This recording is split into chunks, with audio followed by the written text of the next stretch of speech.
Okay, so the next problem in the lead code we are solving is count good nodes in the binary tree. Okay, so here we have given the binary tree here, so we'll have to find a good nodes here. Okay, how many good nodes are here? Okay, so what is the condition for it? Okay, so let's say that if you pick any node, it will be considered as a good node only if in the path, right, that is the greater element. Okay, so let's say that in the case of 5, right, if we take the path, what will be the path? 4 3 3 4 5, right? 3 4 5 will be the path, and in this path there is no element that is greater than the current node, correct? So in that case we'll be considering this as a good node.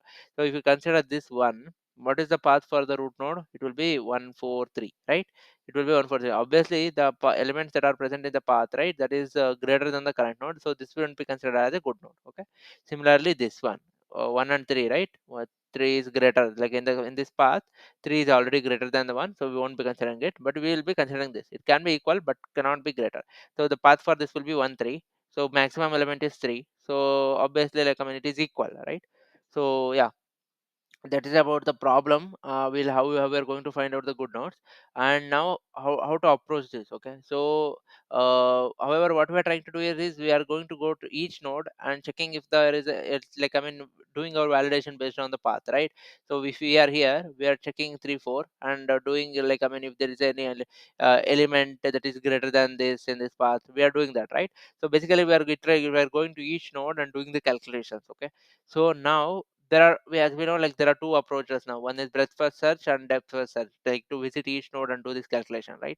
And why not depth? Like, currently, let's see, like, if we can use that breadth first search here. Okay, because we cannot use it breadth first search here because we want to depend on the path, correct? Breadth first search, what it will do, like, it will be just iterating through it. Okay, and but like, I mean, we won't be getting that path connection, right?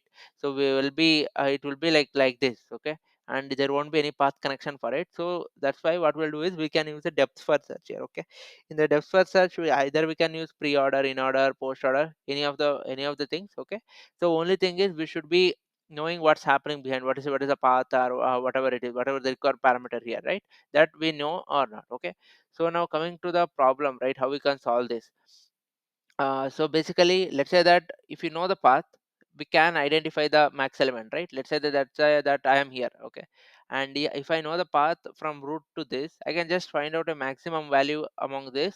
And okay, the maximum value is, let's say, the 4. Okay, and I can compare 4 and 3. Oh, 4 is a big number, so that's why this is not a good node. Okay, that's how we can do the validation.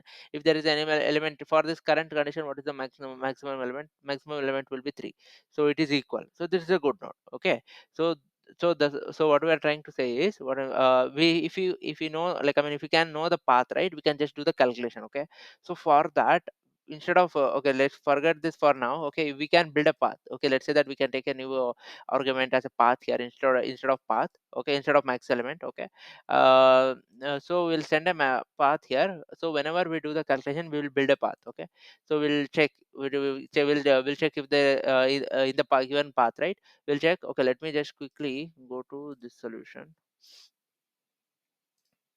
So this is a, okay, first solution. Okay, I think the code gets override once we submit. Okay, so anyways, so what we'll do is, sorry. Okay, so what we'll do is, max element so far, right? Hey, sorry, sorry for the disturbance. Let me quickly check. I remember seeing it somewhere. Should, okay, I think there is something changed. Anyways, let me just quickly just sorry for the disturbance. Okay, so what we'll do is, what I was telling was, let's say that if the max path, right? Let's see if you are able to build a max path, like, I mean, the path, we can just check the max, right? We can apply a max of this list, which if there is any list, if there is an element in the list or not, right? And we can compare with the current element, correct? So we'll get to know that, okay, in this path, this is the big element or not. Okay, based on that, we can consider this node as a good node or bad node. Okay, but again, if you are trying to build a path, right, we'll have to calculate the max element again and again, correct? That will lead to the complexity. Okay, that will obviously cause a time complexity. So instead, what we can do is, we are mostly interested in what is the maximum element so far we have visited, correct? So let's say that the max element so far here is 3. So far visited, once I go here, Obviously the maximum element so far I visited is 3, correct? And now when I go to 3, right, I don't have to get all this full path and check the calculation which is bigger. So if I already know that 3 is the bigger, right, I can just compare and check if this is a good node or a bad node, right? So that's what we are trying to do here. So in the each iteration, so we'll be using a pre-order here. I believe we can use any of the pre in order or post order, just that we'll be visiting the nodes, right? We just that we'll be visiting the nodes. Yeah, okay, I haven't tried the in order for this, but yeah, this worked out. So now what we'll do is, okay, so initially what will happen is we'll send a root node and root dot value as a maximum element so far. Okay, so whenever we visit each node, we'll check whatever the current value node, right, that is 3. If it is greater than or equal to the max element, so and so far. Okay, if we are able to this is valid, right, it means that it's a good node. We'll append it to it, and let's say that if the current node is bigger than the max element, if it is equal, we'll just overwrite. But that's not a problem. Like, I mean, it will be the same, right? Like max element, if it is equal, we'll just update it again. That's not a problem. But let's say that we encountered a new element in the path, right? Let's say that it's a 4, okay, and here it is 3. So we have encountered a new max element. We'll have to update that, and we'll have to send it to the next for the next node's evaluation. Because let's say that if I go to the 3, I should be knowing what is the max element already, right? So that's why we should be updating it. Yeah, that's it pretty much. So either you can build a path, okay, build a path and do the calculation of like which is the, if we are able to find the max element, right? Like if we can find the max element, that's also good, but that will be time complexity. That will have some time complexity.